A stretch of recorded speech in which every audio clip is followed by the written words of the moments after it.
Talking to a seminarian friend of mine just before I came here, and he said, you should tell him a story about yourself, your vocation, and give him something to remember you by.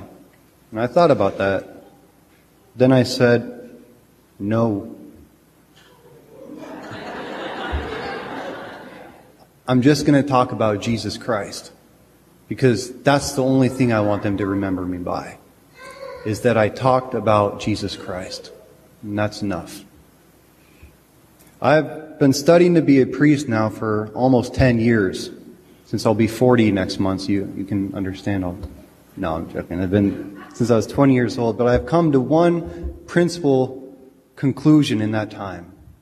I'm going to be ordained with one fundamental idea: that Jesus Christ is the only legitimate answer to the longings of the human heart.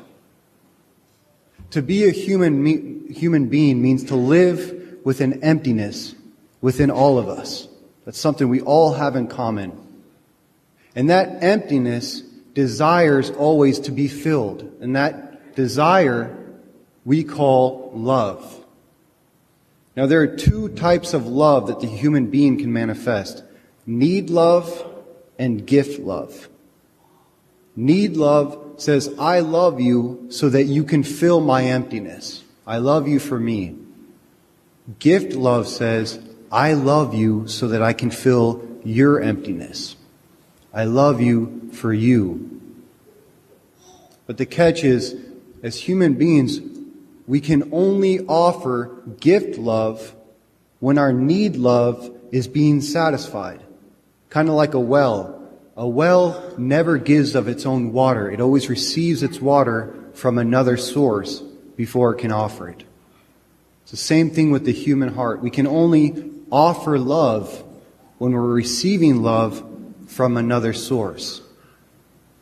And Jesus Christ is the source of all love.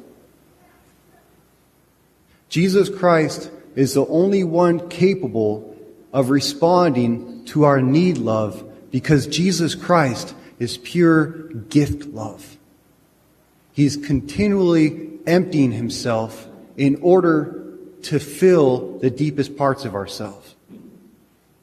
And that is why he is so forceful in today's gospel. Remain in me. I am the vine, you are the branches. Whoever remains in me and I in him will bear much fruit. Anyone who does not remain in me will be thrown out like a branch and wither. Remain in me. He repeats that 6 times in his final discourse to his disciples. It's not wishful thinking or a romantic idea. It's without me, you can do nothing. It's life or it's death. It's bearing fruit or withering away. Just like a branch cannot bear any fruit unless it's receiving sap from the vine, so the human heart cannot offer gift love, the fruit of gift love, unless it's receiving the sap of divine love in the depths of its hearts, unless its need love is being satisfied from another source. But to do that, we must remain in Christ. And really, sin, when you think about it this way, the essence of sin is seeking human beings or seeking creatures of this world to satisfy the need love of the human heart, the deep emptiness of the human heart. Jesus warns us, I am the true vine. Anyone who does not remain in me will wither.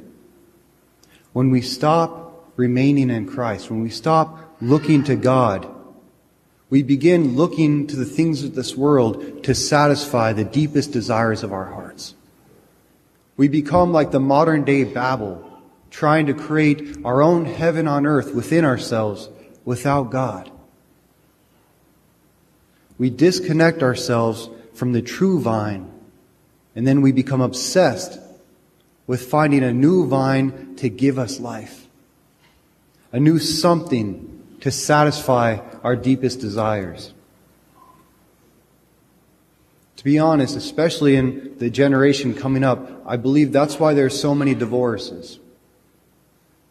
Because young people are coming into marriage looking for the other to be the complete answer to their desires. They go into the relationship expecting the other to satisfy their need love, and the other person can't. It's impossible. And so then they think they made a mistake or they picked the wrong person, and their life becomes filled with disappointment and resentment. Resentment is the first sign of a withering heart because it's no longer receiving the need love that it needs to survive. And that's when we begin pointing our fingers at somebody else, saying, you weren't there for me. You didn't give me what I needed. You didn't love me like I needed. And then we start closing ourselves off from the world and all those around us. But it's because we look to a creature to give us the love that God alone could offer us. Jesus Christ is the only answer to our need love. And if we understand that, if we live according to that by remaining Him, especially in our emptiness, we then become empowered to love everybody around us, even when they fall short of our expectations. That's the secret of Christ's love. He gives us the power to love in season and out of season, because we no longer are fully dependent on the love of those around us. He's like a crutch that always keeps us up, even in the hardest times. So whether it be a parent from our youth, or a spouse in the present, or a child, or a friend who has failed us, we can still love them. Our hearts won't become filled with bitterness or resentment or anger if they've fallen short of our expectation, because we're still receiving sap from the true vine. So the question that we must ask today, what do you do with your emptiness? Where do you go to receive life when you're feeling down? The average American, I was just looking this up, we look at our phone, our cell phone, 50 to 75 times every single day. The phones are good. There's nothing objectively evil about that. But that's need love. That's, I feel empty, I feel alone, and I need to reach out to someone else to validate my existence, to let myself know that someone else is thinking about me right now. And so we pick up the phone, we send a text, or we make a call. If that fails, we go on our Facebook. Who's following me right now? Who's liking my pics? And if that doesn't work, when we turn on the TV or we listen to music, we numb the pain. Anything to escape the experience of the emptiness of the human heart. We must learn to discover Christ in our emptiness.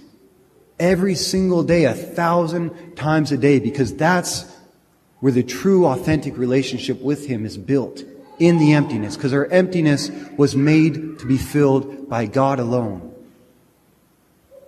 Because He's the only one who can fully respond to the need love of the human heart. Because everything Jesus Christ is gift love. I love you so that I can fill your emptiness. That's the whole being of Jesus Christ.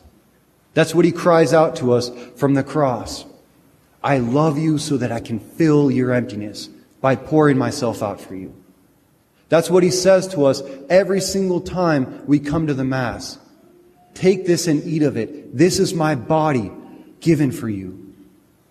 Take this and drink from it. This is my blood poured out for you. That's gift love.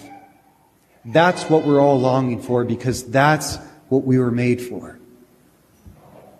And if you recognize that, if you receive that, and if you remain in that every day of your life, then you too will come to see that Jesus Christ is the only answer to the human heart.